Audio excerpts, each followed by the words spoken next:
अग्निमीळे पुरोहितं यज्ञस्य देवमृत्विजम् होतारं रत्नधातमम् अग्निः पूर्वेभिर्ऋषिभिरीड्यो नूतनैरुत स देवा एह वक्षति अग्निना रयिमश्नवत्पोषमेव दिवे दिवे यशसं वीरवत्तमम् अग्नेयं यज्ञमध्वरं विश्वतः परिभूरसि स इद्देवेषु गच्छति अग्निर्होता कविक्रतुः सत्यश्चित्रश्रवस्तमः देवो देवेभिरागमत् यदङ्गदाशुषे त्वमग्ने भद्रं करिष्यसि तवेत्तत्सत्यमङ्गिरः उपत्वाग्ने दिवे दिवे दोषावस्तर्धिया वयं नमो भरन्त एमसि राजन्तमध्वराणां गोपामृतस्य दीदिविं वर्धमानं स्वेदमे स नः पितेव सूनवेग्ने सुपायनो भव स च स्वानस्वस्तये।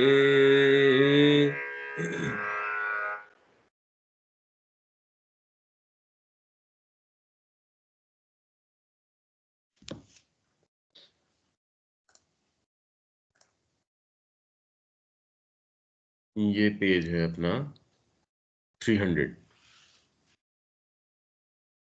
सोम आनंद तथा अमरत्व का अधिपति। संपूर्ण नवम मंडल ही सोम देवता को समर्पित किया गया है।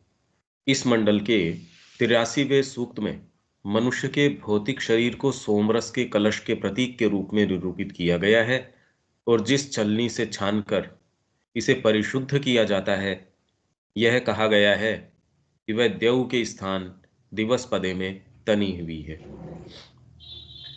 इस सूक्त का प्रारंभ एक आलंकारिक वर्णन से होता है जिसमें सोमरस को छानकर शुद्ध करने तथा इसे कलश में भरने के भौतिक कार्यों के साथ पूरा पूरा रूपक बांधा गया है।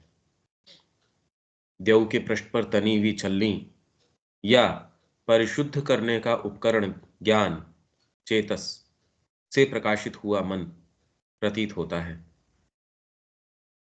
मनुष्य का भौतिक शरीर कलश है। पवित्रम ते विततम ब्रह्मणस्पते, छलनी तेरे लिए फैली हुई है हे आत्मा के अधिपति, क्योंकि ब्रह्मणस्पति आत्मा का अधिपति। प्रभुर्गात्राणि पर्येषि विश्वतः, अभिव्यक्त होकर तू सर्वत्र अंगों में व्याप्त हो जाता है या अंगों के चारों ओर गति करने लगता है। आनंद का अधिपति सोम वह सच्चा रचयिता है जो आत्मा को धारण करता है और उस आत्मा में से एक दिव्य रचना को उत्पन्न कर देता है।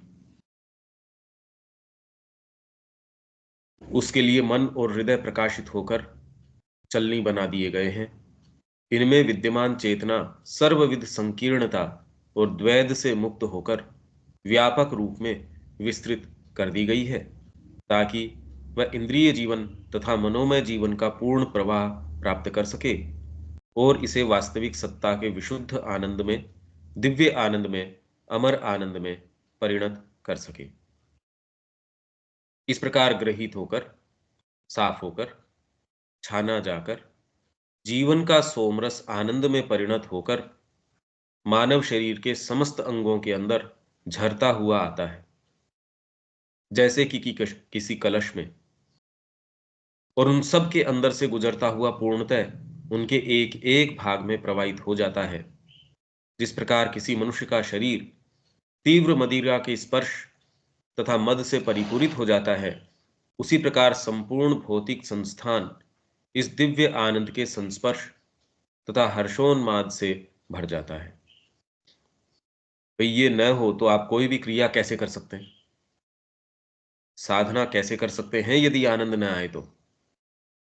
और ये उत्तरोत्तर इसकी स्ट्रेनिंग है, इसको परिशुद्ध किए जाना है। और इसके अंदर राइट डायरेक्शन में आपको जो शिक्षा है, और शिक्षा में यदि अंतरात्मा को टच नहीं किया जाता तो वो परिशुद्ध क्या करना है, वो तो उसको गंदा और करना है। सहज आपके कोई चीज आ रही है तो इसके अंदर मेंटल एजुकेशन, आपकी जो पाश्विक प्रवृत्तियां हैं, यदि उस पे को कंट्रोल नहीं करती तो वो कोई एजुकेशन नहीं है। तो वास्तव में सारा प्रयास किस चीज का होना चाहिए कि भी किस तरीके से ये शुद्ध, आप इंद्रियों के माध्यम से जो चीज लेते हैं वो शुद्ध कैसे आपके पास पहुंच सकती है। विचार की शुद्धता है, भावों की शुद्धता है, और जितना ही आप इसको परिमार्जित करते हैं, परिशुद्ध करते हैं, उसकी एक ड्रॉप भी बड़ी कीमती बन जाती है। एक उसकी ड्रॉप, इसलिए उदाहरण देते हैं, चातक पक्षी, वो उसी नक्षत्र, स्वाति नक्षत्र की बूंद ही पृथ्वी पे गिरी हुई नहीं। कहने का मतलब कि आपको एक्सक्लूसिवली एकदम प्योर चीज ही, और कोई दूसरी नहीं। ऐसे व्यक्ति की देखो, आप एक क्षण उसके नजदीक भी गुजारते हो आप, उसकी महत्ता है। प्रत्येक मानव शरीर ऐसा नहीं है कि वह उस दिव्य आनंद के प्रबल और प्राय प्रचंड मद को ग्रहण कर सके, संभाल सके और उसका उपभोग कर सके। कर ही नहीं सकते। उस एटमॉस्फेयर में आप रह ही नहीं सकते। अगर बहुत कोई आनंद का एटमॉस्फेयर है, हम गए पौंडीचेरी के अंदर, बहुत अच्छा लगता है, पर एक समय सीमा तक। उसके बाद में आप समझ के जाते हैं भी इतने दिन के बाद तो चलना है अपने को। तो ये थोड़ी कि हम साधना के लिए अपने आप को दे दिया माता जी को। नहीं, हमारे ड्यूटीज भी हैं, या अच्छा तो बहुत लगता है, पर क्या करें। और यदि आप वहां रहना शुरू करते हो तो फिर आपको वो सारी समस्याएं, भोजन भी ठीक नहीं है यहाँ, तो ये आदमी भी ठीक नहीं है यहाँ, कि हमारे दूसरे भागों की जो समस्याएं हैं वो अराइज होना शुरू हो जाती हैं। जब तक इन भागों को शांत करके कोई डीपर आपके भाव है, या कोई चीज जिस कारण से आप जाते हो, उतने के अंदर आपको बड़ा आनंद आता है। तो एक मॉडिफाइड तरीके का आनंद है भाई, इससे ज्यादा इस तरीके से नहीं लेंगे। माँ को अपने आप को दिया, हाँ मैंने पूरा दे दिया, तो इसलिए आपको लगता है क्योंकि उसमें और सारी दूसरी चीजें चलती रहती है।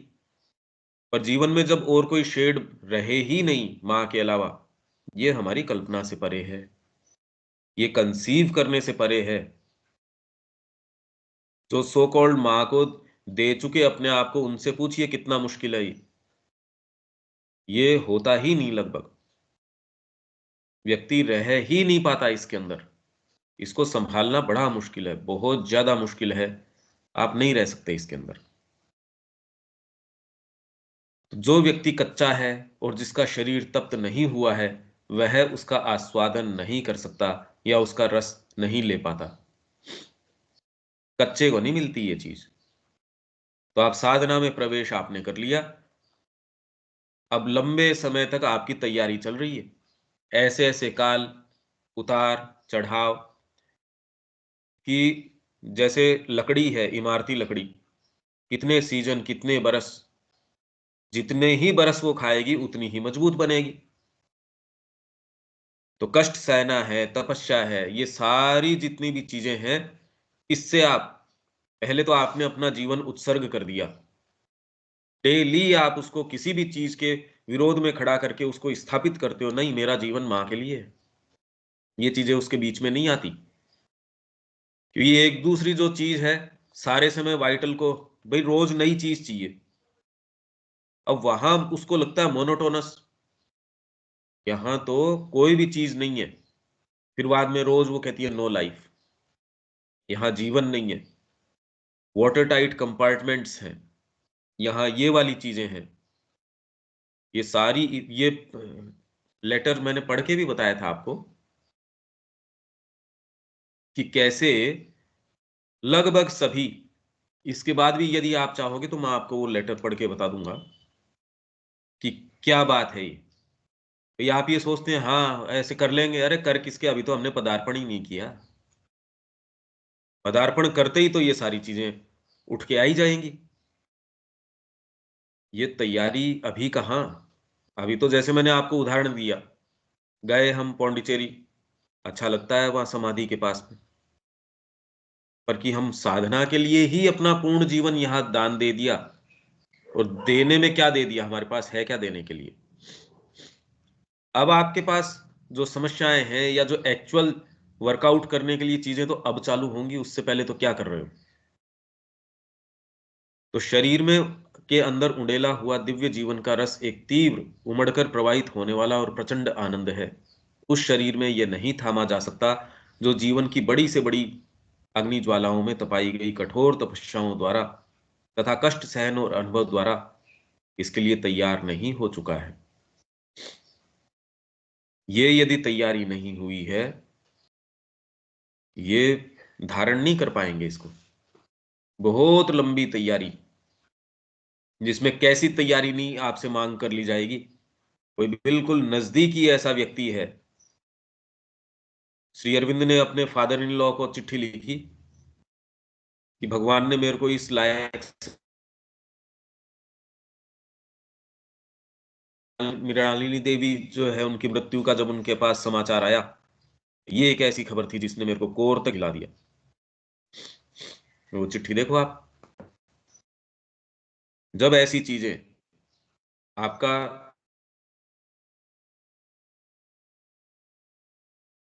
आदर्श लेके चले, अफोरिज्म में जैसे हमने पढ़ा, एक आदर्श लेके चले और पता चला आपके आदर्श ने कल्याण की बजाय दूसरा काम कर दिया, आपका परोपकार दूसरे की आत्मा का नुकसान कर रहा। अरे ये क्या किया। यदि आप सच्चे व्यक्ति हो तो ऐसी ऐसी चीजों से आपका सामना होता है, जीवन ऐसी ऐसी कड़वी चीजें, कड़वे अनुभव ऐसे कि आप किसको बताओ। पर ऐसे चलते रहते हैं उतार चढ़ाव, ये वो। ये उनकी बात है जिन्होंने मार्ग अपनाया है। यूं तो कड़वे अनुभव हर कोई कहता है मेरे को बहुत कड़वे अनुभव हैं, उनका इससे कोई लेना देना नहीं है।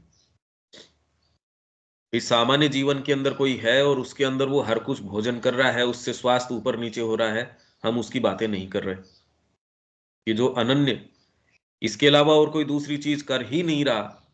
अब आपको जो चीजें, जो आपके सामने इसमें परीक्षण आएंगे, जो चीजें आएंगी, वो इस मार्ग की होंगी। आप और कहीं उसको कैसे कल्पना कर सकते हैं। मिट्टी का कच्चा घड़ा जो आवे की आंच में पककर दृढ़ नहीं हो गया है, सोमरस को नहीं थाम सकता। तो यदि आप इसमें मार्ग में नहीं हैं, आपकी तैयारी नहीं है, तो आपको कोई अगर गलती से कोई थोड़ा गहरी चीज आ गई या कोई बात आ गई तो आप बिखर जाएंगे। और कच्चा व्यक्ति है उसको मिलती भी नहीं है। जो अधिकारी नहीं है उसको इसमें प्रवेश मिलता भी नहीं है, तो वो थाम नहीं सकता। और यदि एक बूंद भी आ जाएगी तो उसको धारण रख नहीं सकता, वो बिखर जाएगा, खुद परेशान होगा, सारे दिन एजिटेटेड रहेगा, दूसरों को परेशान करेगा। वो थाम सकता ही नहीं। तो एक व्यक्ति कितना वो उसको दिखाएगा मेरे अंदर ये ज्ञान आ गया, मेरे अंदर ये आ गया, और है बेचारे के पास है नहीं। वहीं एक दूसरा है, उसमें धारण क्षमता ऐसी है, वो अथाह समुद्र है, उसको धारण कर सकता है। वह टूट जाता है और बहुमूल्य रस को बिखेर देता है। इसी प्रकार मनुष्य का भौतिक तंत्र जो आनंद का तीव्र रस पीना चाहता है, कष्ट सहन के द्वारा तथा जीवन की सब उत्पीड़नकारी अग्नियों पर विजय के द्वारा सोम की रहस्यमय तथा आग्नेय तीव्रता के लिए तैयार हो चुकना चाहिए। कष्ट में सहना नहीं चाहता, क्या करें, ये परिवार नहीं छूटता, क्या करें, ये वाली चीज नहीं छूटती, मुंह का स्वाद नहीं छूटता, अपनी बड़ाई है, या एटलीस्ट कम से कम लोग मेरे को कुछ समझें, इग्नोर तो न करें। आश्रम में गए ये आडंबर चलते नहीं, वहां कौन आपकी कोई ये, होंगे आप राजा अपनी जगह पे। यहाँ तो आपका समय माँ ने निर्धारित किया है, बर्तन मांज ले, गेट के ऊपर ड्यूटी नियुक्त की है, या फिर तेरे को कहीं पैकिंग डिपार्टमेंट में, मतलब जहां जो काम है वो दूसरे भी कर रहे हैं। आप राजा हो या जो भी हो, आप तो प्रेम से सब्जी काटना तो सब्जी काटो, और आपका जो इंचार्ज है वो आपको आके बता देगा इतनी सब्जी इस तरीके से इस। तो आप कह रहे ये क्या है, एक दिन दो दिन, ये वाले जो भाग हैं धीरे धीरे ये ऊपर उठ के आ ही जाएंगे। तो आपका जो भाव था कि मेरा तो बहुत डीप भाव था माँ के लिए, इसके लिए, वो कसौटी के ऊपर उतार लिया जाएगा। सारे पत्र माँ और श्री अरविंद के कितना क्लियरली तो बता ही रहे हैं ये, और तैयारी किस चीज की। नहीं तो उसकी सचेतन सत्ता इसे थामने में समर्थ नहीं हो सकेगी। वह इसे चखते ही या चखने से भी पहले बिखेर देगी और खो देगी, या वह इसके स्पर्श से मानसिक और भौतिक तौर पर भग्न हो जाएगी, टूट जाएगी। इसके भाई लगभग सारे उदाहरण इसी के उदाहरण हैं। वो इसको धारण नहीं कर सकते, सीधी बात ये है। आप रोज ये देख सकते हैं कि ये धारण रख ही नहीं सकते। चेतना ही मेंटेन कर कर पाना, या आप उसी चेतना के अंदर हो सुबह से लेकर रात तक, ये होता कहाँ है। इस तीव्र तथा आग्नेय रस को शुद्ध करने की आवश्यकता है, और इसे शुद्ध करने के लिए छलनी द्यऊ के पृष्ठ पर विस्तृत रूप में फैलाई जा चुकी है, ताकि यह इसमें आकर पड़े। तपोष पवित्रम विततम दिवसपदे। इसके तंतु या रेशे सब पवित्र प्रकाश के बने हैं, और इस तरह लटके हुए हैं जैसे कि किरणें। शोचंतो अस्य तंतवो व्यस्थिरन। इन रेशों के बीच में से, अरे हमारे बीइंग के रेशे हैं, प्रकाश के, इंटेलिजेंस के, हर कोई एक्टिविटी ये माँ के लिए है, नहीं है। तो फिर ये कैसे गुजर सकती है, इसको मेरे को कैसे करना चाहिए। तो इसलिए ये देव, आपकी जो क्लैरिटी है, मेंटेलिटी है क्लियर, उसके अंदर है कोई ऐसी चीज का अनधिकृत प्रवेश ये करने ही नहीं देगी। वाइटल उसमें घुसाना चाहेगी अनधिकृत। भोजन की चीजें हैं वो बड़े अच्छे अच्छे बहानों से आपके अपने, मतलब आदमी के हेल्थ को लेके, अपने टेस्ट्स को लेके, अपने प्रेफरेंसेस को लेके, परिवार को लेके, ये जो चीजें हैं इतनी डीप इनग्रेन्ड रहती हैं, मेंटेलिटी है वो इसको तोड़ देती है। क्यों भी तेरा ही कोई परिवार विशेष है, ऐसी क्या आ रही आफत इस मार्ग में आए, तो वो अपने आप चेक कर लेती है तुरंत। तो एक एक चीज, इसका तंतु जो वेफ्ट पूरा गुथा हुआ है, इन रेशों के बीच में से रस की धाराओं को प्रवाहित होकर निकलना है, वो नहीं निकलने देगा। तेरे को इस चीज से क्या मतलब है, तेरे को सब्जी पसंद कौन सी है, बनी ये है, नहीं ये तो मेरे ऐसा करती है, ये सब्जी तो मेरे गर्म करती है, ये सब्जी मेरे ठंडा करती है, ये मेरा भोजन लेने का तरीका ये है, दूध में भी थोड़ा इलायची डालने की मेरी आदत है, ये सुबह तो नहीं, ये तो मतलब कितने कितने ये। कोई ये कह रहा है मेरे को इस चीज से प्रॉब्लम है, कोई कह रहा है उस चीज से दिक्कत है। अब बताइए, इस समय चाय लेने की आदत है, इस समय ये करने की आदत है, मेरे को तो गुड़ लेने की आदत नहीं है, चीनी लेने की है, दूसरा कह रहा है चीनी तो मेरे को नहीं चलेगी।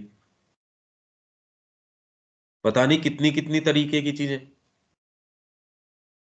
तो ये सारे तंतु हैं, बीच में रोक लेंगे इन चीजों को, वो प्रवेश नहीं करने देंगे ना, ये चीज तो नहीं चलेगी। आता होगा तेरे को रस, यहां तो नहीं होगा। अरे क्या करूं, मेरे को तो ये वाली क्रीम चाहिए, नहीं है, आप अपने आप को समाओ, मैनेज करो। यहाँ तो आश्रम में बेसिक ही कंफर्ट्स नहीं है, बताइए। ओहो, मैं तो सोच के आया था, पर अब धीरे धीरे इसके रंग अब सामने आने शुरू हुए हैं। यह रूपक स्पष्ट ही विशुद्धिकृत मानसिक तथा भावावेशात्मक चेतना, सचेतन हृदय, चेतस की ओर संकेत करता है। विचार और आवेश ही जिसके तंतु या रेशे हैं।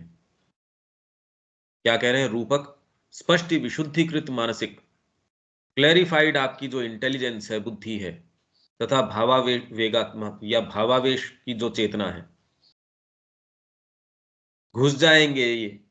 जहां परिवार का प्रवेश है वहां एकदम आंखों को बंद करने की प्रवृत्ति है। मेरा बेटा है, कैसे चित्कार कर बैठती है, आपके कोई नजदीकी है, कोई परिवार का है,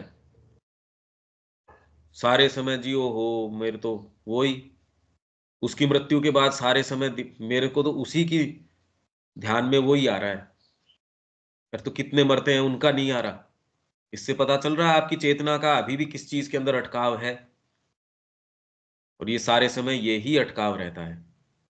इसमें यदि हम कल्पना करें कि ये झरके आए हमारे, ये तो नहीं आएगा। कपड़ा है जो वहां तान के रखा है, वो आने ही नहीं देगा नीचे। तो इंतजार करते रहो, इसमें से आनंद नहीं आया, अरे यहां है आनंद नहीं है। इसीलिए लोग की जाना चाहिए, आपको कहीं कहीं घूम के आना चाहिए फॉर ए चेंज। आपका हवा पानी चेंज हो जाएगा। वो ऐसे ही लोग हैं जिनकी सत्ता के अंदर वो रस ढूंढ रहे हैं बाहरी चीजों के अंदर। नहीं तो ये कोई कारण ही नहीं हो सकता। आपको घूम के आना चाहिए, क्यों? इतना आनंद उसके अंदर से आपके झरझर के आ रहा है, आप वो धार इतना संभाल ही नहीं पा रहे, आनंद से सराबोर हैं। आपको क्या आवश्यकता है? पर उसको बेचारे को कैसे कम्युनिकेट करो? उसके तो वही अशुद्धियां हैं सारी की सारी। भावावेशात्मक चेतना, सचेतन हृदय। सचेतन हृदय सच्ची चीज के ऊपर जाता है, जाता ही नहीं कोई और चीज के ऊपर। चेतस की ओर संकेत करता है। विचार और आवेश ही जिसके तंतु या रेशे हैं। विचार और आवेश मतलब थॉट और आपकी फीलिंग्स, आपके पैशंस, इमोशंस, ये यदि राइट डायरेक्शन में है तो आप देख सकते हैं कि वो गलत चीज को प्रवेश नहीं करने देंगे। अरे ये क्या बात हुई? मेरी पर्सनल क्षमता कितनी भी हो सकती है माँ के काम की। ये थोड़ी कि इसका मतलब मैं आधा घंटे एक काम करता हूं, इंटरनेट पे कोई ऐसी एक्टिविटी कर लेता हूं तो इससे पैसे भी आ जाएंगे, मेरे जीवन का काम भी हो जाएगा। कुछ अगर बचता है तो आश्रम पे, तो आश्रम पे मैं भार नहीं बनूंगा। लगता बड़ा अच्छा वेल मीनिंग तरीके का विचार है, पर यदि आप में ये क्लैरिटी हो गए ये क्या काम कर रहे हैं अपन, मेरे करने का काम है क्या ये? अगर माँ को आवश्यक लगेगा, वो मेरे को नेसेसरी जो देंगी देंगी देंगी। अदरवाइज यदि आप बड़े क्लोजली ऑब्जर्व करो तो व्यक्ति भले रहता है आश्रम के एटमॉस्फियर में, पर उसने अपनी एक नई दुनिया रच रखी है जिसका माँ से और उनके विचार से, उनके जो उद्देश्य है उससे कोई लेना देना दूर दूर तक नहीं होता। पर इसकी ये कोई दलील नहीं है कि फिर तो भौतिक जीवन में पड़े रहो। ये कोई दलील थोड़ी है। कई लोग ये कहते हैं भी वहां जाके आप ये कर रहे हैं, अरे वहां जाके ये कर रहे हैं नहीं, ये तो एटलीस्ट कम से कम आप ये गए, ये तो और घोर इनसिंसियरिटी की बात है। फिर तो वहां रहने की आवश्यकता क्या है? देव है विशुद्ध मानसिक लोक, जो प्राण तथा शरीर की प्रतिक्रियाओं का विषय नहीं होता। देव के लोक अर्थात वह विशुद्ध मानसिक सत्ता जो प्राण में तथा भौतिक चेतना से भिन्न है, में विचार और भावावेग, सच्चे बोध तथा सुखमय भौतिक स्पंदन की पवित्र किरणें बन जाते हैं और उन पीड़ित तथा अंधकार आच्छादित मानसिक, आवेशात्मक और ऐन्द्रियक प्रतिक्रियाओं को छोड़ देते हैं। ये ऐसे आनंद की बातें और उसकी डिटेल चल रही हैं जो यदि आप पदार्पण आपने नहीं किया है, ये तो कल्पना से भी परे है कि कभी आता है क्या। जिसको आप आनंद कह रहे हैं वो इस क्षेत्र का ही नहीं है। तो प्रतिक्रियाओं को छोड़ देते हैं जो अब तक हमारे अंदर होती थी। अब तक हमारे अंदर जो होती थी वे अब ऐसी संकुचित और कंपायमान वस्तुएं बने रहने की जगह, जो दुख के तथा अनुभव के धक्कों के बाहुल्य से अपना बचाव करने में लगी रहती हैं, स्वतंत्र, दृढ़ और चमकदार बनकर खड़े होते हैं और आनंद पूर्वक अपने को विस्तृत कर लेते हैं, ताकि विश्वव्यापी सत्ता के समस्त संभाव्य स्पर्शों को वे ग्रहण कर सकें। आप अपने आप को कोई भी संस्पर्श से बचा के नहीं रखते। आपका आनंद कोई किन्हीं गिवन कंडीशंस के अंदर मर्यादा में नहीं है।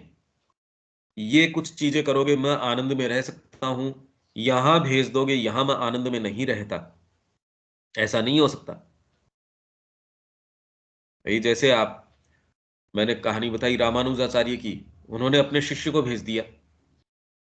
गुरु की बेटी थी, उनको आवश्यकता थी, ऐसा प्रकांड पंडित, उसको वहां भेज दिया और कहा वहां उनका, और वो आई स्पेशली चौका चूल्हा बर्तन पानी भरना, कि उसके लिए एक ब्राह्मण की आवश्यकता है। कहा हाँ ठीक है।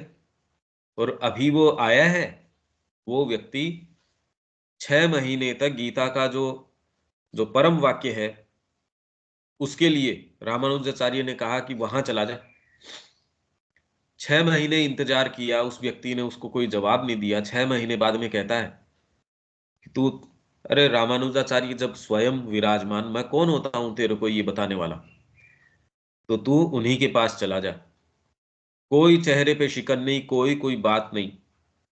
नहीं तो व्यक्ति ये कहे 6 महीने में यहां बैठा था, ये एक छोटी सी बात तू 6 महीने मेरा खराब कर दिया, पहले नहीं बता सकता था? कहीं कोई किंतु परंतु नहीं। वापस आ गया। उसी दौरान वो आ गई रामानुजाचार्य की, जो गुरु की बेटी है। तो कहा मेरा भाई है, उससे मैं लेके आती हूँ, उसको आवश्यकता थी। तो इधर से ये आया हुआ था कि अच्छा आदमी की आवश्यकता है, इसको ले जा। आप कल्पना कर सकते हैं ये ऐसी? दूसरा कहेगा आपने मेरे को ऐसे फालतू मान रखा है क्या, मैं यहाँ साधना करने आया हूँ या इस तरीके से इस काम के लिए आया हूँ? क्या ये विचार नहीं आएगा मेरा दुरुपयोग कर रहे हैं? मतलब हमारा ये छोटापना है, ये क्षुद्रता है हमारी, जो ये बार बार अपने, और कौन है ऐसा जिसके नहीं आएगा? कि 6 महीने तो वहां उस बेवकूफ के पास खराब करवा दिए मेरे, अब यहां भेज दिया। अब वो वहां जाके बिल्कुल ईमानदारी से सारे काम कर रहा है। अब एक समय कोई आयोजन आयोजन अंदर वो भारत का या जिस भी चीज का, उसके अंदर उसने कहा जी मैं भी सुन लूं। हाँ हाँ, वो बड़ा प्रेम से, इतने वो खुश थे, वो सुन रहा था आराम से। बीच में एक दिन एक उसने कहा जी मेरे को कोई शंका है। तो पहले तो जो वो गद्दी पे बैठा था उसने बड़ी उसकी भर्त्सना करी, उपहास किया कि बर्तन मांजने वाला तू ये कौन होता है? सारा जो कह सकता था वो उसने, आदमी ने उसको सब कहा। फिर बाद में कहते हैं चल तू भी बोल। तो उसने पूछा, और फिर बाद में उसके ऊपर अपनी जो बात थी वो कही। फिर उसका विवेचन किया। सारों ने पांव पकड़ लिए उसके, और कहा भी आप परिचय दो अपना, कौन हो? आप तो सामान्य व्यक्ति नहीं हो। उन्होंने कहा जी मेरे को तो इसलिए भेजा था, मेरे गुरु को ये लगता है कि मेरे अंदर ज्ञानाभिमान है, तो उसकी कसौटी के लिए भेजा था। पहले वहां भेज दिया, फिर बाद में आपके पास भेजा। तो उन्होंने कहा जी अब क्या करें? कहा आप तो खाली उनको चल के ये बता दीजिए, तो मेरे को कम से कम वो गीता का परम रहस्य है वो बताएं, मैं उसके लिए तड़प रहा हूं। तो वो सारे के सारे, जैसे ही वो आयोजन पूरा हुआ, सब गए और जाके कहा जी हमारी आपसे यही सिफारिश है, इसके लिए हम यही कह सकते हैं कि इन्होंने, इनके अंदर एक लेश मात्र भी कोई अभिमान है नहीं। अब बताओ कैसी कसौटी है ये सुन के भी हमको नहीं लगता कि हम में से कोई भी एक भी इसका कोई पालन दूर दूर तक भी कर सकता है। ये आप गए, गुरु स्वयं समर्थ हैं, किसी और के पास भेज देते हैं, और वो कि वहां से अब तू लेके आ भाई। और 6 महीने बैठे रहे, और वो आपकी तरफ नहीं देखे 6 महीने। और 6 महीने बाद में ये कहे तेरे गुरु समर्थ हैं भाई, मेरे पास क्यों भेजा है, वहीं चला जा। फिर हम आशा करें कि आनंद आए, ये शब्द हमसे कोसों दूर है, ये आ ही नहीं सकता। और ये नहीं आ सकता तो जीवन के वही ढर्रे हैं वैसे चलते रहते हैं। आनंद बोलने से थोड़ी आनंद आ जाता है, ये तो बोलने से ही आ जाता, तो फिर सारी अच्छे अच्छे शब्द हैं वो सारे अपने लिख के चारों तरफ लटका लो। इसलिए सोम को छानने की छलनी को सोम को ग्रहण करने के लिए देव के पृष्ठ पर दिवस पदे फैली हुई बताया गया है। ये आप में कोई भी अंधकार के स्थान को छोड़ेगा नहीं। तो श्री अरविंद का जब आप पढ़ते हैं, कोई अंधकार छोड़ता ही नहीं। क्लैरिटी कितनी, कोई ऐसी चीज नहीं कि अरे इससे आंखें बचा लो, ये वाली चीज, ये टच नहीं करो मेरी, ये मेरा सोचने का तरीका, ये मेरा इसका तरीका। न कोई मुद्दे हैं हमारे पास अभी तो सोचने के, समझने के। अच्छा यहां तक कोई सेंटेंस या कोई चीज,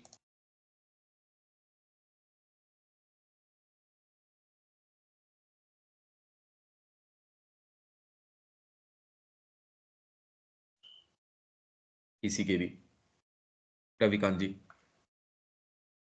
स्पष्ट है। विवेक। ठीक है भैया। आगे चलते हैं। इस प्रकार ग्रहित तथा विशुद्धीकृत होकर ये तीव्र और प्रचंड रस, ये सोम रस की वेगवती तथा मद प्रदान करने वाली शक्तियां अब मन को विक्षुब्ध या शरीर को आहत नहीं करती। पहले तो आहत करती थी, अब बिखरती या व्यर्थ नहीं हो जाती, किंतु अपने परिशुद्ध करने वाले के मन तथा शरीर को पोषित करती और बढ़ाती हैं। इस प्रकार अब उसके मानसिक, भावावेगात्मक, संवेदनात्मक और भौतिक सत्ता के समग्र आनंद में उसे बढ़ाते हुए वे रस उसे लेकर विशुद्धिकृत तथा आनंदपूर्ण हृदय में से होकर देव के सर्वोच्च स्तर या क्षेत्र की ओर उठ जाते हैं। इसके अंदर हमने ब्रह्मचर्य का पालन जो आर्य शिक्षा पद्धति के अंदर सबसे पहली चीज थी ब्रह्मचर्य का अनुशासन। ये हम पढ़ के भी गए। धीरे धीरे आपकी जो है बिंदु टू ओजस, तेजस, तो आपके अंदर शक्ति को कैसे आप बचाए रख सकते हैं और उसको नीचे से लेके ऊपर तक लेके कैसे जा सकते हैं, कहीं उसका बिखराव नहीं। और उसके अंदर जब बिखराव नहीं होगा, पानी का स्टोरेज होना शुरू हो गया। अब बांध की कैपेसिटी आपकी, पहले तो बांध का पानी जो है वो शुद्ध हो, एक चीज। भाई आपके पास एनर्जी लेने के स्रोत क्या हैं? बड़े अशुद्ध हैं। अभी तो भोजन या प्राणी का आदान प्रदान, दो जनों के बीच में जिसको आप प्रेम कहते हैं, कोई स्त्री पुरुष के बीच में, कोई आप माँ या बेटे के बीच में, मित्र मित्र के बीच में, जनरली ये कम होता है। पर स्पेशली ये जो दो आप स्त्री पुरुष के बीच में, या फिर बाद में जिसको आप ममत्व बोलते हो, या ये सारी बातें लो हैं सारे लोअर रू की, इनसे हम सुख बटोरने की कोशिश करते हैं। तो पहले तो इससे एनर्जी मिलती है, वो बड़ी अशुद्ध तरीके की है। और फिर बाद में इसकी धारण क्षमता नहीं है, इसकी धारण क्षमता है ही नहीं। क्योंकि सारे समय आप देख सकते हो एक ज्वर लगा रहता है, एजिटेशन है, मेरे को क्या मिल जाए। कहीं काम एंड कंपोज्ड आप बैठ थोड़ी सकते हो, बिना कामना के कोई काम थोड़ी कर सकते हो, अपने आप का उत्सर्ग थोड़ी कर सकते हो, कुछ नहीं कर सकते। इनमें से एक एक्टिविटी नहीं कर सकते। तो धीरे धीरे आपको पहले आर्य शिक्षा पद्धति में तैयारी करी जाती थी इसकी। आप लोगों के पास पुस्तक है अपनी सनातन धर्म वाली, उसमें चैप्टर है Aryan system of education, English के अंदर और हिंदी में आर्य शिक्षा पद्धति। सबसे इंपॉर्टेंट, ये पूरी संस्कृति खड़ी ही इस एक अनुशासन के ऊपर थी, ब्रह्मचर्य का अनुशासन। और ब्रह्मचर्य खाली ये नहीं कि आप जो काम वासना की एक्टिविटी है वो न करो, वो नहीं, पर आपकी सारी चर्या कैसे ब्रह्म के ऊपर केंद्रित हो। ब्रह्म का मतलब आपने जो एक कोई भी उद्देश्य लिया है, माँ के चरण, उनके अलावा कोई दूसरी चीज न दिख रही हो, आपकी चर्या सारी टोटल उस पे केंद्रित हो। अब जब धीरे धीरे उसमें से आपको रस आना शुरू होगा, आप एनर्जी ग्रहण उससे कर रहे हो। आप कोई भोजन से कोई एनर्जीज ग्रहण नहीं कर रहे, कर भी रहे हो तो बहुत थोड़ी कर रहे हो। आप तो श्री अरविंद की जो बात है, उनके विचार को यहाँ एग्जीक्यूट करना है, वो आनंद आपके लिए इतना है, वो एनर्जी दे रहा है आपको। धीरे धीरे आप खुद भी ये जान जाते हैं, अरे भाई एनर्जी का स्रोत अपना दूसरा है। फिर आप दूसरों को सहायता करने के लिए और एक एटमोस्फियर बनाने के लिए ग्रुप के रूप में रहते हो, जहां सारों को, भाई एक व्यक्ति अपना खुद का एटमोस्फियर बना के अगर इतनी उसमें हो तो बनाए, जो उसको एक एवरेज के अंदर कम से कम नीचे न गिरने दे। एक कॉमन एटमोस्फियर इसलिए प्रभावी होता है, लाभकारी इसलिए है कि भाई सब जने सभी समय अपनी टॉप मोस्ट कंडीशन में हो, ये आवश्यक नहीं है। तो वो वातावरण है आपको हेल्प प्रदान कर सकता है। और यदि चार्ज एटमोस्फियर है तो इसलिए शिक्षा उस वातावरण के अंदर। अब आपको हम तो माता जी की पुस्तक भी पढ़ाते हैं, अरे एटमोस्फियर नहीं बनाओ, कैसे बने? तो माँ ने वहां की वहां सारे टीचर्स चारों तरफ उस तरीके के, सारा माहौल उस तरीके का, और फिर भी माँ ने बाद में कहा, जी मैं जो करना चाह रही हूं वो बिल्कुल उससे तो बहुत दूर हूं, बहुत दूर हूं, बहुत दूर हूं। ये बात माँ कह रही थी। अब यदि हम शिक्षा पद्धति की बात करें, अब तो कोई बात ही नहीं है। अब तो वहां ज्ञान के केंद्र के अंदर और ऐसी चीजें हम देखते हैं कि ये क्या, मतलब लालायित रह रहे हैं मीट खाने के लिए। अब ये कहाँ, उनका केंद्रीकरण ही कोई दूसरी, अब सब्जेक्ट पढ़ना और ये कोई दोनों एक समान चीज थोड़ी है। आप पारंगत हो गए किसी सब्जेक्ट में, अरे तो दूसरे संस्थान और बहुत हैं जो कर रहे हैं ये काम, हम इस चीज के लिए थोड़ी हैं। हम तो ये पालन करवा के, और ये इसका क्या बांध बन सकता है, क्या हम ये बांध बना के, अगर ये बांध आपका बनता है तो आप इलेक्ट्रीफाई कर सकोगे, तो आप जो है आपकी एनर्जी को चैनलाइज कर सकते हो, और उसके ऊपर फिर बाद में बांध बना बना के और उससे बिजली पैदा करी जा सकती है, तब आप कार्य कर पाएंगे। नहीं, कार्य तो कर नहीं सकते, आपकी क्षमताएं तो इनफैक्ट आपको खा जाएंगी। जिसको आप एंडोर्फमेंट्स कहते हो, वो तो आपको आगे जाने ही नहीं देंगे यदि आप उसको माँ को ऑफर नहीं करते। वो तो नासूर बन जाएंगे, मेरे अंदर ये कला की क्षमता है, मेरे अंदर ये क्षमता है। ये जिनमें भी जिनको थोड़ा वहम है कि मेरे अंदर क्षमता है, वो तो नासूर है, वो आपको आगे थोड़ी जाने देंगे, वो तो वहम पैदा कर देंगे। ये सारे इतने प्रैक्टिकल एस्पेक्ट्स हैं। अब ये कैसे कम्युनिकेट की जाए, जिसने कुछ थोड़ा बहुत इस जीवन में कुछ आगे गया हो, नहीं तो ये चीजें समझ से परे हैं।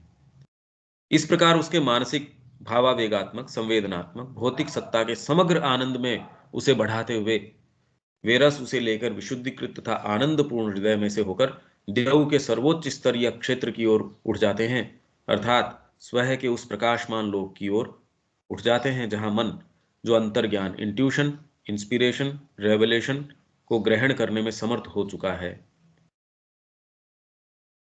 नहीं तो अभी इंट्यूशन ये ग्रहण करने में समर्थ हो गया, अभी यहां हमको यही नहीं पता ये कौन सी वाली कौन सी है, या है भी या नहीं है। तो आपकी जो सच्ची शक्तियां हैं, ये अभी आपको लगती है कोई चमत्कार जैसी चीजें लगती हैं, ओहो ऐसी होती होंगी, पर इनफैक्ट आपके लिए आधार ही ये बन जाता है जीवन का। अब बताओ, ये दो जने साथ बैठे हैं, ये बात कैसे करें, ये कैसे कम्युनिकेट करें। एक का ऑपरेट करने का तरीका ये है, दूसरे को बेचारे को इसका सेंस नहीं है। अब शब्दों का क्या आदान प्रदान करें। को ग्रहण करने में समर्थ हो चुका है, सत्य रितम की उज्ज्वलता में स्नान कर लेता है, विशालता बृहत की असीमता में उन्मुक्त हो जाता है। दिवस पृष्ठमधि तिष्ठन्ति चेतसा। यहां तक ऋषि ने सोम का वर्णन उसकी भाववाचक इम्पर्सनल अभिव्यक्ति के तौर पर मनुष्य की सचेतन अनुभूति में आने वाले आनंद या दिव्य सत्ता के सुख के रूप में किया है। अब वह जैसी कि वैदिक ऋषियों की प्रवृत्ति है, दिव्य अभिव्यक्ति के दिव्य पुरुष की ओर मुड़ता है, और तुरंत ही सोम परम पुरुष, उच्च तथा विश्वव्यापी देव के रूप में प्रकट होता है। मतलब अभी तक उसने सोम का वर्णन इम्पर्सनल, अब एज ए सुप्रीम पर्सन के रूप में वो इसको करेगा। परम चितकबरा पुरुष, डेपल्ड वन होकर वह उषाओं को प्रकाशमान बनाता है। वह बैल लोकों को धारण करता है, समृद्धि को चाहता हुआ। कृष्णि, चितकबरा शब्द दोनों के लिए प्रयुक्त होता है, बैल अर्थात परम पुरुष और गो अर्थात स्त्रीभूत शक्ति के लिए। रंगवाची सभी शब्दों श्वेत, शुक्र, हरि, हरित, कृष्ण, हिरण्य की तरह वेद में भी यह प्रश्नि ही प्रतीकात्मक है। रंग, वर्ण, रहस्यवादियों की भाषा में सदा गुण, स्वभाव आदि को बताता है। चितकबरा बैल वह देव है जो अपनी अभिव्यक्ति में विविधता वाला है, अनेक वर्ण है। वेद में कहीं भी हम बार बार पढ़ते आ रहे हैं, एकांगिता की बात नहीं है। आप कोई भी बात लेके चलेंगे, एक अंग पे कैसे लागू कर देंगे। जब माँ को आपने ऑफर कर दिया अपने आप को, माँ तो आपको जहां आवश्यकता होगी वहां अभी तो एक फील्ड में व्यक्ति को कुछ होता है, कोई क्षमता है, कलाकार है, उसने अपना पूरा साम्राज्य चचा रखा है, और यदि उसको ये कह दिया जाए ये कला छोड़ दे, अब तो कोई दूसरे काम में लग, उसको बड़ी इनसिक्योरिटी सी महसूस होएगी कि मैं तो जानता ही ये एक फील्ड को हूं, इसमें तो मैं चमत्कार पैदा कर देता हूं, जिस फील्ड की आप कह रहे हो वो तो मेरे को नहीं आता। जब आप इस मार्ग में अपने आप को दे देते हैं, मां नियोजित करेगी आपको, आपकी शक्ति सामर्थ्य को, आप में कोई काबिलियत है या नहीं है या क्या है। नहीं तो ये बुखार चढ़ी रहती है व्यक्ति को, मेरे अंदर ये कैपेसिटी है, मेरे अंदर ये है या मेरे अंदर ये नहीं है। मतलब खुद के ऊपर ये जो केंद्रितता है या अपने जो इमोशंस हैं, इमोशन से संबंधित जो चीजें हैं, मेरा सोच, मेरा समझ, मेरा आदर्श, ये ऐसा बुखार है, ये उतरता ही नहीं, विचार तक भी नहीं आता कि ये कोई बुखार चढ़ रहा है। सोचिए गुरु की कितनी बड़ी कृपा होती होगी, ये थोड़ा सा अगर ये आदमी को सेंस तक भी आए, नहीं तो कितना कीमती आपका जीवन है, वो यूं बिखर के चला जाता है। सोमी वह प्रथम सर्वश्रेष्ठ चितकबरा बैल संभूति, संभूति मतलब मैनिफेस्टेशन, बिकमिंग होना, एक्सप्रेस बीइंग मतलब आप एक बीइंग सत्ता, और संभूति आप बिकमिंग हो रहे हो, आप ये लोकों का उत्पादक है, क्योंकि उस आनंद में से सर्वानंद पूर्ण में से ही वे सब निकलते हैं। आनंद ही सत्ताओं की विविधता का पिता है। विविधता, अगर आपको संगीत में आनंद आ रहा है तो कितनी कितनी वैरायटी नहीं खोज लोगे। भोजन में आनंद आ रहा है, भोजन में कितनी विविधता आप ढूंढ लोगे। तो जिस भी चीज में माँ में रस आ रहा है तो आप कितनी चीजें, उनके कितने आयाम, कितनी बातें आप खोज नहीं खोज लेंगे। आरोहण के अंदर यदि आनंद अभी नहीं आ रहा, इसलिए बस हाँ हम साधना कर रहे हैं, हम ये कर रहे हैं, होता कुछ है नहीं। दूसरे शब्दों में आनंद का अधिपति सोम ही हमें सत्य की दीप्तियां और बृहत की विपुल समृद्धियां प्रदान करता है, जिनके द्वारा हम अमरत्व प्राप्त करते हैं। सोम गंधर्व है, आनंद की सेनाओं का अधिपति है, और वह देव के सच्चे पद की, आनंद के स्तर या लोक की रक्षा करता है। गंधर्व इत्था पदमस्य रक्षति, वह परमोच्च है, अन्य सब सत्ताओं से बाहर तथा उनके ऊपर स्थित है, उनसे भिन्न तथा अद्भुत है, और इस प्रकार सर्वोच्च तथा सर्वातीत होता हुआ लोकों के अंदर देवों के जन्मों की रक्षा करता है। देवों के जन्म, वेद में एक सामान्य उक्ति है जिससे विश्व के अंदर दिव्य तत्वों की अभिव्यक्ति होना और विशेषकर मनुष्य के अंदर विविध रूपों में देवत्व का निर्माण होना अभिप्रेत है। जो मनुष्य इस आंतरिक प्रकृति पर शासन करने वाले आनंद के अधिपति से रक्षित होते हैं, वे अपने विचारों और क्रियाओं को आंतरिक सत्य तथा प्रकाश के अनुकूल कर लेने में समर्थ हो जाते हैं, और फिर बाह्य कुटिलता की शक्तियों के द्वारा स्खलन को प्राप्त नहीं कराए जाते। वे सीधे चलते हैं, वे अपने कार्यों में बिल्कुल पूर्ण हो जाते हैं, और अंदर होने वाली क्रिया तथा बाह्य कर्म में कर्म के इस सत्य द्वारा सत्ता के समग्र माधुर्य को, मधु को, उस आनंद को जो आत्मा का भोजन है, आस्वादन करने के योग्य बन जाते हैं। ये जो व्रत अपन ने लिया था उसका ये समापन यहां हो गया।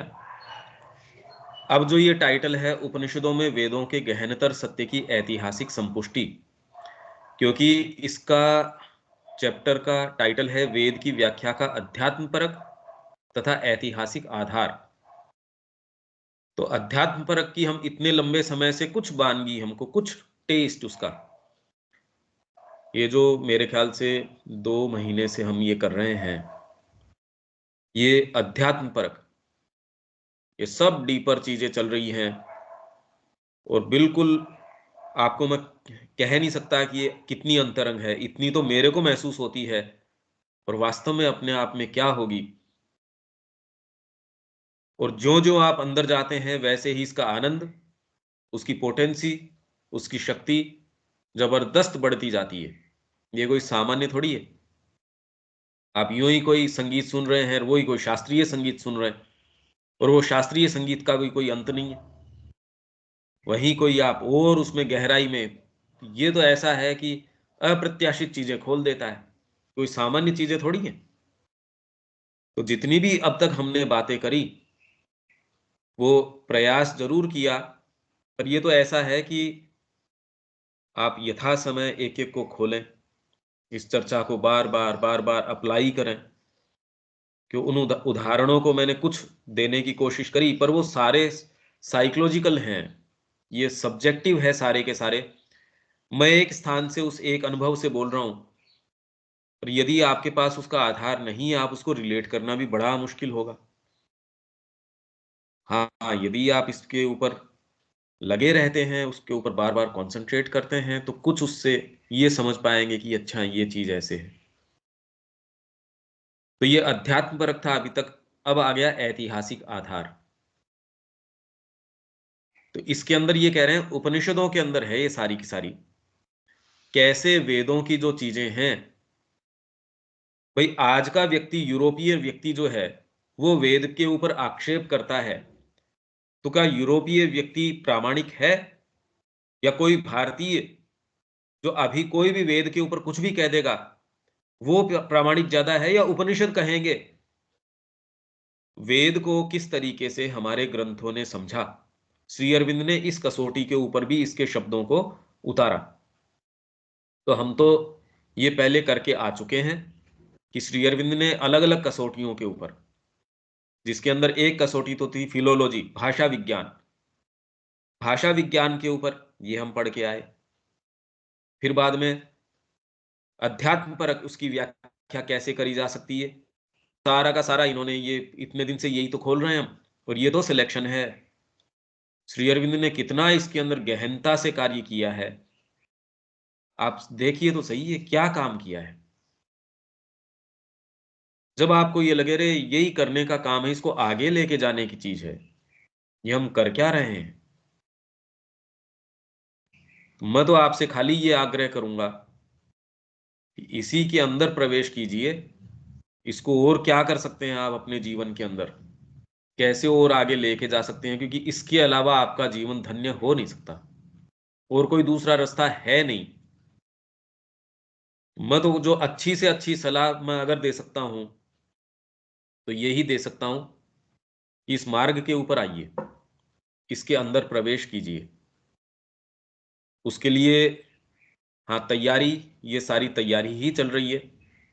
धीरे धीरे इसके ऊपर अपने आप को एकाग्र एकाग्र करो। ये हम नहीं चलेंगे, क्योंकि ये अपना इशू नहीं है। इशू तो अपना खाली वो इस टेस्ट को मत देने के लिए, इसलिए ये टॉपिक है, ये हम नहीं टच करेंगे। वेदों के गहनतर सत्य की ऐतिहासिक संपुष्टि। तो इसलिए अब यहां तक किसी के कोई भी कोई प्रश्न है, वो किसी के भी, शब्या जी।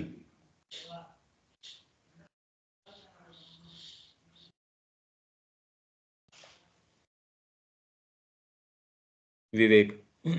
यही तो अब हम लोग का होमवर्क न बच गया कि अब इसको बार बार पढ़ के और अपने अंदर उसका ये करें, तभी कुछ। एक बार पढ़ने से, एक बार सुनने से बहुत कुछ तो पता चला है। बहुत पहले का धारणा भी टूटा है। पहले जो सोचते थे, जैसे इंद्र के बारे में ही, मेरा तो बचपन से बैठा हुआ था कि इंद्र छली देता है, लेकिन यहाँ जब सुला तो इंद्र तो प्रकाशित मन है, अलग कई उनका स्वरूप है। और हर भगवान का, हर देवता का एक दूसरे के कार्य के आधार पर सब प्रकृति के समस्त तत्वों को लेते हैं और हमारे अंदर डालते भी हैं। तो अलग तरह का व्याख्या ही हुआ है। अब इसको एक बार सुनने से तो हम लोग को नहीं होगा। बार बार जब इसको दोहराते रहें और ये करेंगे, तभी कुछ हम लोग आगे बढ़ सकते हैं। हमको तो यही लग रहा है। लेकिन ये है कि बहुत आइडिया हम लोग को मिला है, और ये केवल इसी में नहीं, इसके माध्यम से दूसरे ग्रंथ को भी समझने में सहायता मिल रहा है। ये जो मेरा पहले इसके हम अंदर खाली बोलते इसमें एक आग्रह है कि हम बिना कोई भी संकोच या कोई चीज बचाए श्री अरविंद के माँ के कार्य के अंदर जितना अपने आप को झोंक सके उतना अपने को झोंकना चाहिए। ये ऐसी तो चीज वो हमको प्रदान करके गए हैं, ये कल्पनातीत है। ये मनुष्य जाति की कल्पना से परे है। और इससे क्यों व्यक्ति इस तरीके से भाग रहा है, ये तो जीवन को धन्य करने की बात है, अपने आप को धन्य करने की बात है। अगर इस मार्ग में आप चलते हैं, इसमें बताइए कहीं भी कोई डर कैसे रह सकता है, कोई इनसिक्योरिटी कैसे रह सकती है? परिवार का या किसी का, समाज का, देश का भला न हो, ऐसा कैसे हो सकता है? इसमें तो आनंद की, इसमें ज्ञान की, अभी तक जितनी हमने चर्चाएं करी हैं वेद के परिप्रेक्ष्य में, उसमें तो लाइट ही लाइट है। यदि ये चीज चारों तरफ हो तो ये ही तो करने की है। इसमें कोई भी हमको संकोच कैसे हो सकता है? पूरा समाज इसके आधार पे होना चाहिए। हमारी सारी शिक्षा है, हमारा सारा चिंतन है, पूरा राष्ट्र इसके ऊपर फिर से जब तक ये वापस नहीं स्थापित हो जाता, हम कभी भी सच्चे वैभव में नहीं जी सकते, न व्यक्तिगत तरीके से न सामूहिक तरीके से। तो ये करने लायक काम है। इसमें और कहने में कोई, हाँ जी, एक आप लिंक भेजे हैं भैया, वो लिंक को खोल के देखे तो ये हम लोग का पहला आप अध्याय लिए हैं, पहला पेज से ही उसका आ रहा है। तो के ये जो collective works of Shri Aurobindo divine mother वाला है सो, लेकिन आप अलग से जो ले रहे हैं इंडियन कल्चर का क्लास, तो उसका भी कोई वैसा ही लिंक है क्या? मैं समझ नहीं पाया आपकी बात। जैसे अभी आप हम लोग को एक लिंक भेजे हैं, हम उसको खोल के देखें तो एक collective works of Shri Aurobindo का जो पहला चैप्टर से आप उसमें फर्स्ट पेज से ही वर्णन है आपका क्लास का। तो कब आप भेजा तो लिंक? कल परसों आया है, कल हम खोले थे उसको। मैंने तो किसी को कोई लिंक नहीं भेजा। नहीं, एक लिंक आया है, ये हम देख नहीं, बताते हैं। मैंने भेजा है। ओके, हाँ आप ही का भेजा हुआ है। ये दीदी बता कलेक्शन ऑफ रही हैं भैया कि ये इंडियन कल्चर का जो आप क्लास लेते हैं उसका यूट्यूब पे जो हाँ अपलोड करते हैं उसका लिंक के बारे में जानकारी चाह रही हैं। हाँ हाँ, वही लिंक के बारे में बोल रहे हैं जो आ रहा है यूट्यूब में या में लिंक उसका। तो क्या वैसा ही लिंक उसका भी है, इंडियन कल्चर का भी है जिसका हाँ, क्लास आप लेते हैं? यूट्यूब पे अलग अलग प्लेलिस्ट होती हैं। अच्छा, उस प्लेलिस्ट का मैं आपको लिंक शेयर कर दूंगा, तो विवेक वही करना उसमें क्या प्लेलिस्ट हाथ का ही में। लिंक है हाँ, जो प्लेलिस्ट। कलेक्टिव वर्क्स ऑफ हाँ, जो मैंने पढ़ा नहीं रहा भेजा। मैंने नहीं भेजा ये। वो, है। अच्छा, तो शायद कहाँ फिर से? बाद में ठीक है, मैं समझ पा रहा हूँ कुछ कुछ। हाँ, वैसे ही हाँ, इंडियन कल्चर का भी वो तो प्लेलिस्ट का लिंक आपको भेजेंगे तो प्लेलिस्ट आ जाएगी शुरू से। अच्छा, दीपक जी, आप ठीक। तो पूरी यात्रा में इसमें रहे हैं। ये, अब इसमें आप कुछ कहना चाह रहे हैं क्या?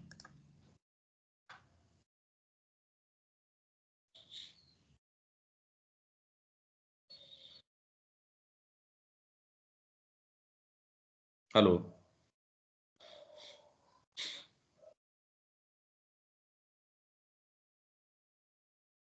आवाज नहीं आ रही है। एनी हाउ, विवेक।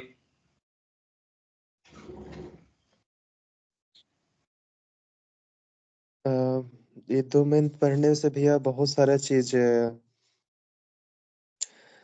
स्पष्ट हुआ है। और खास तौर पे जो हम लोग पढ़ते आए हैं कि किस प्रकार साधना में जो आंतरिक चीजें वर्क करती हैं।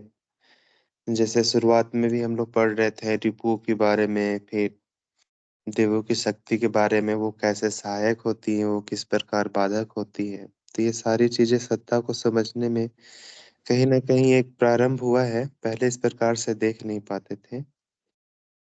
और और दूसरी चीज है कि श्री अरविंद को इस तरह से पढ़ना और ये वैदिक युग के बारे में उन्होंने जो लिखा है, एक नया इंटरेस्ट भी पैदा हुआ है और इसके माध्यम से एक नया किताब भी हम लोग के पास आया। नहीं तो ये सब पहली चीज कभी पढ़े भी नहीं थे, कभी बात भी नहीं हुई थी और इस तरह से शायद तो कभी हुआ ही नहीं था। ये सब नया था और ये सब चीज करने से मतलब एक तो नया रुचि जगह ही है कि इसमें काम किया जाए, समझा जाए और पढ़ने का। तो ये हम लोगों के लिए बहुत अच्छा रहा।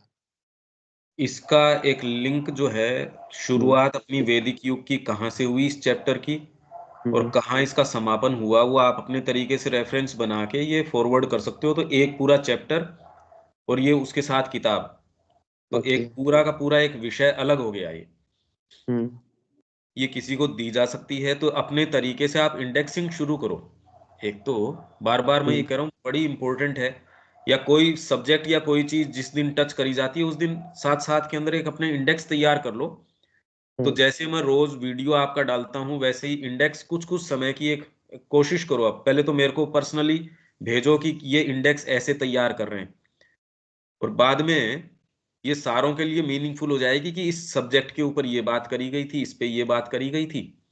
हम्म अच्छा, एक सूचना मैं आपको ये दे देता हूँ कि 27, 28, 29, 30 ये 4 दिन मैं नहीं रहूंगा। अच्छा। मैं यहाँ से जो है वहाँ प्रोग्राम है अयोध्या के अंदर, मैं अयोध्या में रहूंगा 4 दिन। 4 दिन तो क्या, 2 दिन तो आने जाने के, बाकी तो वहाँ प्रोग्राम है 28 और 29 का। तो 4 दिन अपनी नहीं हो पाएगी। वहां से कनेक्ट हो पाता है या नहीं हो पाता है, मैं वहां की कनेक्टिविटी जानता नहीं। तो अगर हो पाएगा तो मैं आपसे लिंक शेयर कर दूंगा, अगर नहीं हो पाएगा तो मैं नहीं जानता। वहां सेशंस हैं, तो वो गीता के ऊपर है। तो 4 दिन तो हो नहीं पाएगी। सेशन इसी कर लीजिएगा कि दूसरा नहीं, विषय। गीता के ऊपर। अच्छा, गीता कनेक्शन तो मिल जाएगा। गीता तो बहुत इंपॉर्टेंट चीज है, देख लीजिए अगर हो जाए तो। हाँ, और वहाँ लंबे सेशंस हैं। अच्छा। वहाँ बहुत लंबे सेशंस हैं।